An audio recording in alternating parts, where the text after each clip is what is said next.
गीता ज्ञान ब्लॉग के जरिए पंडित जी सिर्फ पर्सनल इश्यूज को ही एड्रेस नहीं करना चाहते, बल्कि वे चाहते हैं कि एक सोसाइटी के तौर पर भी हमारी कमियां दूर हों। और गीता ज्ञान ही ये कर सकता है, क्योंकि गीता में न सिर्फ इंसान की कमियों बल्कि पूरे समाज की कमियों को समझने और उन्हें दूर करने के सारे उपाय मौजूद हैं।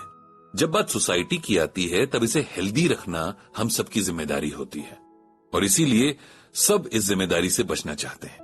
अगर हम सब अपनी तरफ से थोड़ा थोड़ा भी कंट्रीब्यूट करें तो कुछ कुछ बदल सकते हैं और उसे बेहतर बना सकते हैं। पंडित जी और सरला जी से जितना हो सकता है वे दोनों अपनी तरफ से कोशिश करते हैं कि इस सोसाइटी ने हमें जितना भी दिया है उसे लौटा सकें। ऐसे ही एक प्रोग्राम में उन दोनों का कल जाना हुआ, जहां उनकी कॉलोनी के यंग लड़के लड़कियों ने गवर्नमेंट अथॉरिटीज के साथ मिलकर एक ब्लड डोनेशन कैंप लगाया था, और कॉलोनी के सभी लोगों ने इसमें बढ़ चढ़कर हिस्सा लिया था। सबकी ड्यूटीज अलग अलग थीं।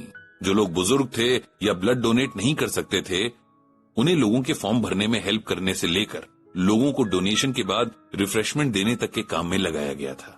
पंडित जी भी ब्लड डोनेट करने वालों के फॉर्म्स फिल करने में हेल्प कर रहे थे। उनके साथ डेस्क पर जो लड़का बैठा था उसका नाम राघव था। उसकी उम्र लगभग 25 के करीब रही होगी। राघव एक एनजीओ के साथ काम करता था जो कि शहर में जगह जगह ब्लड डोनेशन कैंप्स लगाते थे। थोड़ी देर के लिए फ्री हुए तो पंडित जी ने राघव से उसके बारे में पूछा, उसकी फैमिली के बारे में और कब से इस काम से जुड़ा हुआ है, इस सब के बारे में पूछा। राघव ने बहुत डिटेल में अपने बारे में बताया। उसने बताया कि वो एक मिडिल क्लास फैमिली से बिलोंग करता है। उसके फादर एक प्राइवेट स्कूल में टीचर हैं और मदर हाउसवाइफ हैं। एक छोटी बहन है जो अभी कॉलेज में पढ़ती है। एक बड़ा भाई भी था जो अब इस दुनिया में नहीं है। ओह, सुनकर बड़ा अफसोस हुआ। पंडित जी ने दुख जाहिर करते हुए कहा, जी, उसका जाना मेरी लाइफ का सबसे बड़ा दुख है, लेकिन उसी दुख ने मुझे सिखाया है कि इंसान को सिर्फ अपने लिए नहीं सोचना चाहिए। उसकी जितनी और जैसी भी जिंदगी हो उसे दूसरों के बारे में भी ख्याल करना चाहिए। राघव ये कहते हुए जैसे कहीं खो सा गया था। उसने अपने भाई के बारे में बताना शुरू किया। उसने कहा कि उसके बड़े भाई का नाम शिवम था। वो राघव से तकरीबन 3 साल बड़ा था। बचपन से बड़ा खुशमिजाज और होनहार था। पढ़ाई में हमेशा सबसे आगे रहता और स्पोर्ट्स में भी। स्कूल का शायद ही कोई फंक्शन या प्रोग्राम हो जिसमें वो किसी न किसी तरह शामिल न होता। स्कूल का हर टीचर और हर बच्चा उसे जानता था। उसके जैसे बनने की मिसाल दी जाती थी। हमारे मोहल्ले के भी हर घर का वो फेवरेट था। शिवम हमेशा से डॉक्टर बनना चाहता था। उसे लगता था कि यही एक प्रोफेशन है जिसके जरिए पूरी इंसानियत की सेवा की जा सकती है। वो हमेशा मेरे फादर से यही कहता था कि जब वो डॉक्टर बनेगा तो सबसे पिछड़े इलाकों में जाकर काम करेगा। कभी भी पैसे कमाने के लिए काम नहीं करेगा, बल्कि लोगों की सेवा करने के लिए काम करेगा। मेरे फादर भी उसे हमेशा मोटिवेट करते थे। मुझे याद है कि जब शिवम का 10th का रिजल्ट आया था तब मेरे पेरेंट्स कितने खुश थे। पूरे मोहल्ले में मिठाई बंटवाई गई थी। उसके मार्क्स बहुत अच्छे थे और आगे की पढ़ाई के लिए स्कूल की तरफ से स्कॉलरशिप भी मिली थी। हम सब उसकी अचीवमेंट से बहुत खुश थे और हमें गर्व था उस पर। 12th में भी उसके बहुत अच्छे मार्क्स आए थे और अब उसे मेडिकल एंट्रेंस देना था। शिवम ने डिसाइड किया कि वो 1 साल ड्रॉप करेगा और घर पर रहकर ही एग्जाम की प्रिपरेशंस करेगा। मेरे फादर ने उससे कहा भी कि अगर वो चाहे तो वो उसका किसी कोचिंग में एडमिशन करवा सकते हैं, लेकिन शिवम घर के हालात जानता था। उसे पता था कि उसके फादर की सैलरी कोई बहुत ज्यादा नहीं है और उसके अलावा घर में हम 2 बच्चे और हैं जिनकी पढ़ाई लिखाई पर खर्च हो रहा है। इसीलिए उसने कोचिंग जाने से मना कर दिया और घर पर रहकर ही एग्जाम की प्रिपरेशन करने लगा। उसने दिन रात अपने आप को इस एग्जाम के लिए झोंक दिया। वो अपने कमरे से सिर्फ खाना खाने के लिए बाहर निकलता था, बाकी सारा वक्त पढ़ता रहता। हमारी मदर को उसकी बहुत फिक्र होती थी, लेकिन वो कहता था कि बस 1 ही साल की तो बात है, उसके बाद तो लाइफ नॉर्मल रूटीन में आ जाएगी। तब हम कहां जानते थे कि उसकी लाइफ ही नहीं बची थी। उसने एग्जाम दिया और बेसब्री से रिजल्ट्स का वेट करने लगा। हम सबको यकीन था कि शिवम की रैंक बहुत अच्छी आएगी, लेकिन वो बहुत टेंशन में रहता था। बार बार अपने पेपर्स चेक करता और अपने मार्क्स का अंदाजा लगाता। बहुत इंतजार के बाद आखिर उसका रिजल्ट आया और उसकी बहुत अच्छी रैंक आई थी।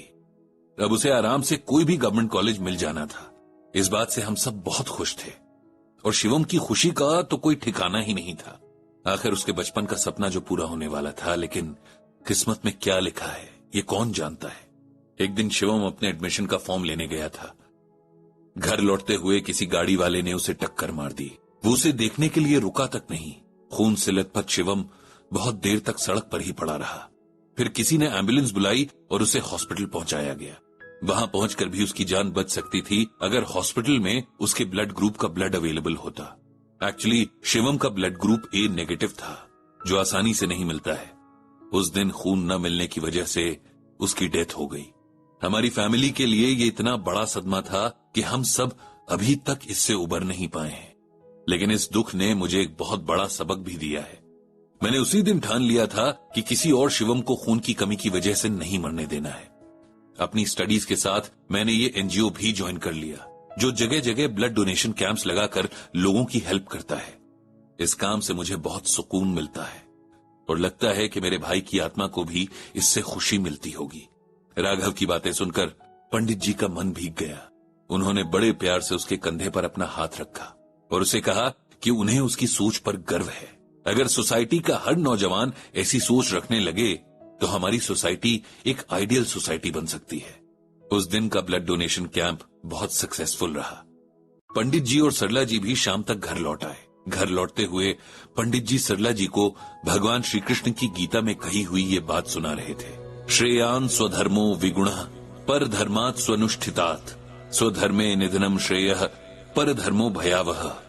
इसका मतलब है कि भगवान श्री कृष्ण अर्जुन से कहते हैं, हे अर्जुन, अच्छी प्रकार आदत और व्यवहार में लाए हुए दूसरे के धर्म से बिना किसी गुण के होते हुए भी अपना धर्म ज्यादा अच्छा है। इसे सिंपल लैंग्वेज में इस तरह समझिए कि एक छोटे लेवल का एम्प्लॉय भी अगर पूरी ईमानदारी के साथ अपना काम करता है और वहीं एक ऑफिसर उस काम में लापरवाही बरतता है, तो भगवान की नजरों में गुण रहित और कम कमाने वाले उस एम्प्लॉय का काम ज्यादा बड़ा है। यह हमारा कर्तव्य है कि हमें जो कर्म करने को मिले हैं हम उन्हें ईमानदारी से करें। उसकी तुलना कभी किसी और से न करें, भले ही उसमें गुण कम हो, क्योंकि हमें मोक्ष अपने कर्म को अच्छे से करने से ही मिलेगा। हम अक्सर ही अपनी तुलना दूसरों से करते हैं। कभी खुद को छोटा समझकर हीन भावना से ग्रसित हो जाते हैं तो कभी बड़ा समझकर अहंकारमय हो जाते हैं। ये सब भगवान की नजरों में गलत है।